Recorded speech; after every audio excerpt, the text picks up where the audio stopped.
Welcome to the right renovation. Keep motivated and stay on board.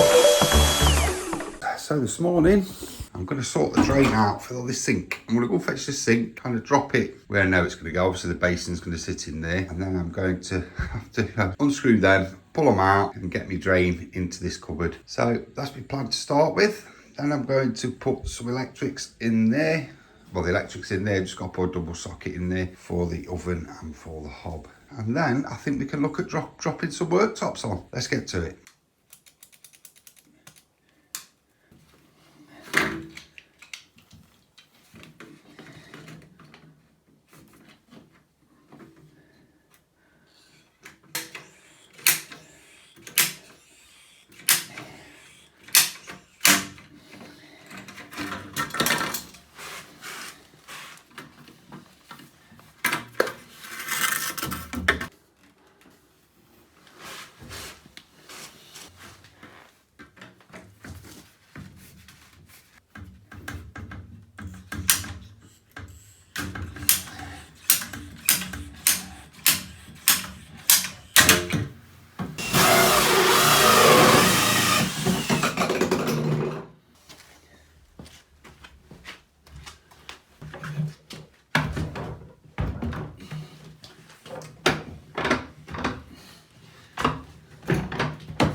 Okay, so finally, it's been a bit of a task to get this drain in the right place, but I think I've sussed it eventually. So obviously I've come down, you've got to have a U-bend on, obviously to stop the smell coming back up or what have you. So I've gone down there and I've gone straight down to the back of the cabinet. So my shelf will sit just under the U-bend. I'll cut a hole through the shelf for that to drop through. And I've gone out and then straight into the 40mm solvent weld, which will then go out there, down there. And if you look at the back, or if you look under here, you can see we've got quite a decent drop to take it out. But it has been a bit of a pain. They send you a full kit from B&Q.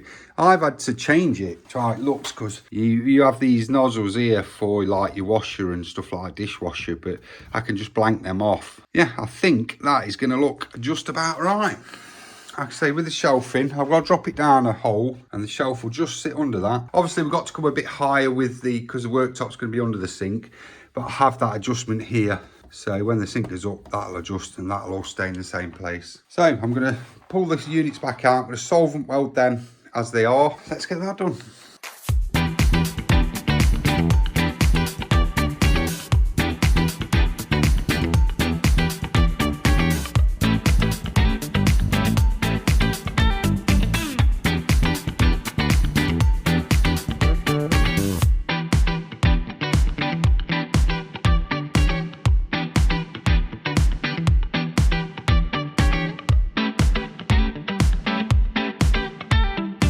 Okay, so it's in. You see, I've just raised up the sink. 38mm my worktop is. They're 40mm pipes, so a couple of mil out. Raised it up, adjusted it all. And as you can see, I've had to put them spouts on, obviously, because you've got to block them holes before the water comes out. No leaks. Thought I'd check that all now before we go any further. Let's just check under. Obviously, we've only got an elbow in that corner. You can see we've got a good drop of about 50mm. No leaks on the floor. Everything looks good. I slightly misjudged that hole at the bottom, but never mind.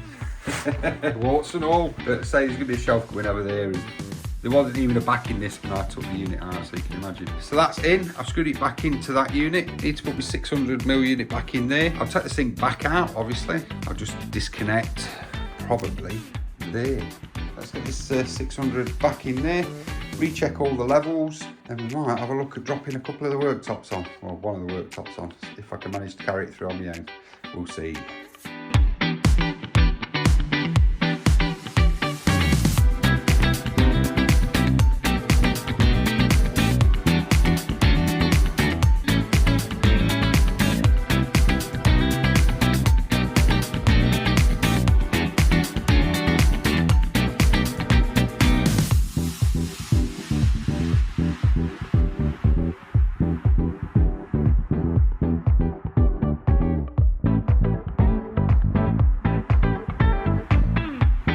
Okay, it's in. Shelf's in. I've lowered it down slightly. When I come to put the sink in, I know I've just got to drill a hole about there to feed the pipe through. Everything is exactly how it should be.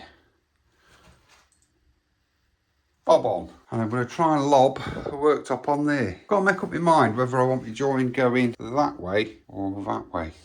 Not 100% sure yet. I've got to drill underneath because it's a square edge. I'll explain that to you. It's totally square edge worktop, so you don't have to do the little cut that comes around like that. They do actually butt up, but you just have to take the fascia off the inside gap. You have to cut it with a Stanley, peel it off, and then them two sides should butt up perfect because of the machine done from the factory. And all we need to do is cut out 2 mushroom shapes underneath each worktop and put joining bolts in. Put glue in the sealant, plenty of glue in the sealant with a bit of filler on the top, and it should look a bob on, especially because we've got these perfectly level. Let's get that done.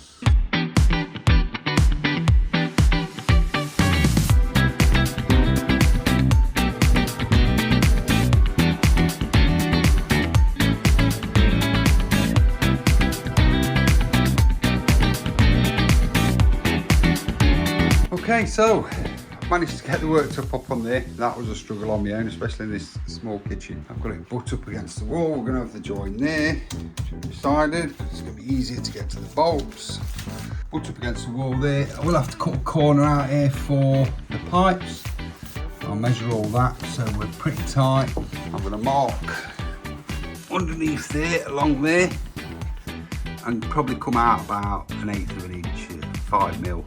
Just so I've got a slight overhang. We can either put tape on the end of it or buy a nice stainless steel capping for it.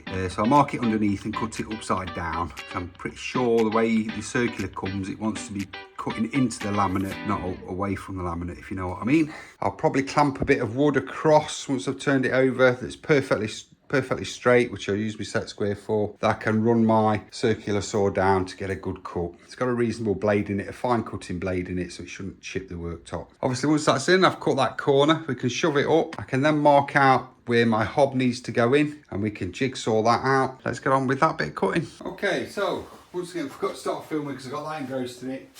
Put the worktop in, turned it upside down. You should always cut your worktop upside down and in from the laminated edge. I measured out how far I wanted. Well, I drew my line underneath the cabinet. It went 5 mil. Then I measured from my blade of my circular saw to the edge of the circular saw, which was 38 mil.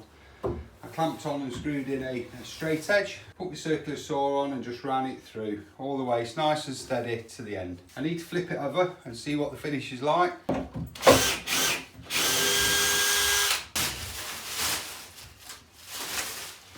This is where you need to draft a little bit of helping. So let's just turn this over. Without trapping your hands.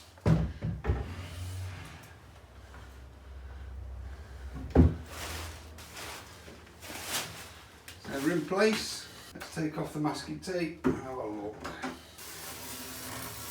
So yeah, as you can see from there, let's give you a look. Nice straight edge.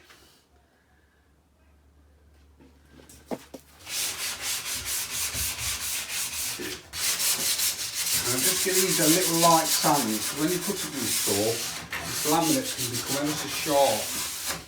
For the sake of just running your sandpaper over the top. Like so just going to slightly mark around these here, cut out a notch with the jigsaw, which means I'll have to pull it round again and somehow try and get it from that side.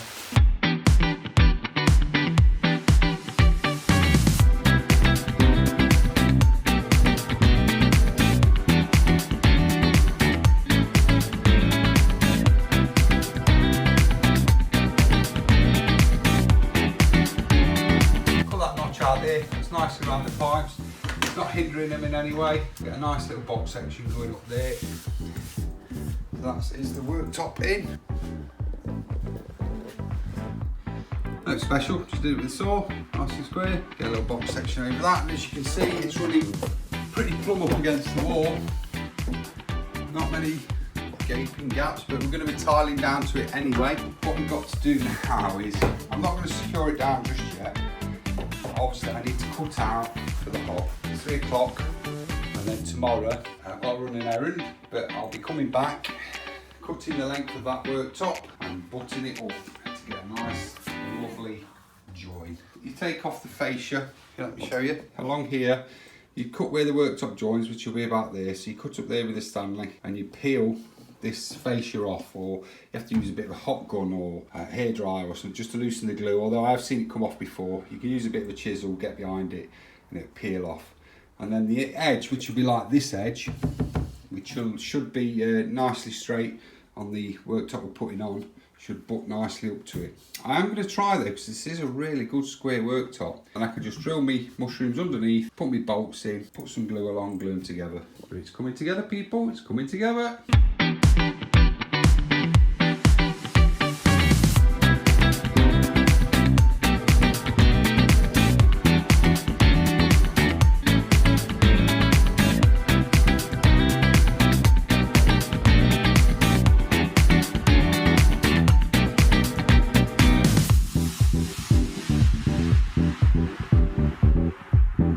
So as you can see from there, I've looked at the instructions. It must be a minimum of 55mm from the edge, so I've gone 70 just to keep it away from the edge.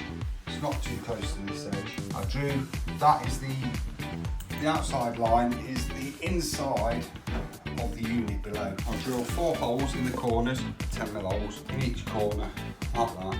So I can drop the jigsaw in. When I get to the corner, just work your way around. The thing you must remember is to support this. Once you get towards the end, it'll break through. So let's get that done.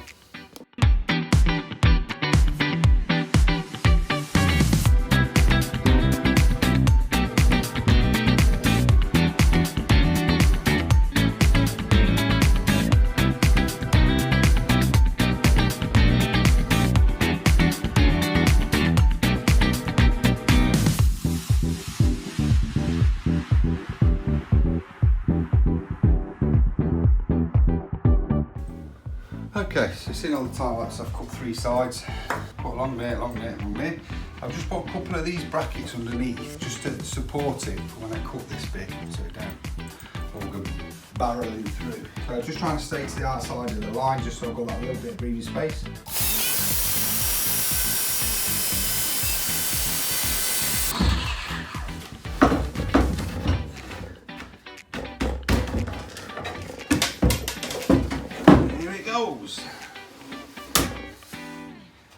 Now we have got the protective film along here, like I said, so we're just going to peel that back.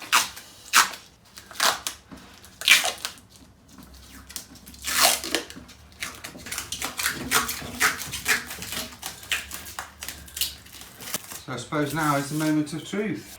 Will it fit in? Make sure the cable's in. That feels snug. Absolutely perfect. There's no movement, look, so that's a snug fit. It does say do not sealant these down. Obviously you saw me put the seal around underneath, the sticky seal, so it pushes down on that. And these go underneath in the holes and clamp onto the worktop from there. And that's what holds it down, as you can see. That's fitting lovely. Just either side of the inside of the hub. Crikey, it's nearly knock-off time. It is what it is. I've said do not mess with gas. We can pretty much do anything else. Do not mess with gas. Get the proper people in. We'll connect that up. It'll take him 10 minutes. It's safe and he'll check it up and you've got peace of mind. So, it's been a good day. I've done exactly what I said I was going to do, which is always good for the mental health. It's all coming together now. This worktop's in. I'm happy where it is. I've not got to cut anything else out of there. Because what you do is these metal bars that go across, they've got holes in, and you just screw up through there and you catch the worktop in that. That's fine. That's been a great day. I've enjoyed it. Like I say, if you've got a bit of confidence with your power tools, you'll get there with it. Just take your time. That took me quite a long time, as you saw, just doing that one side. Just take your time, let the jigsaw do the work, slowly push it through. You shouldn't be forcing it through to go as quick as you can. It's nice and steady, keep on that line. You've seen how perfect that fits. It's, like I say, it's in.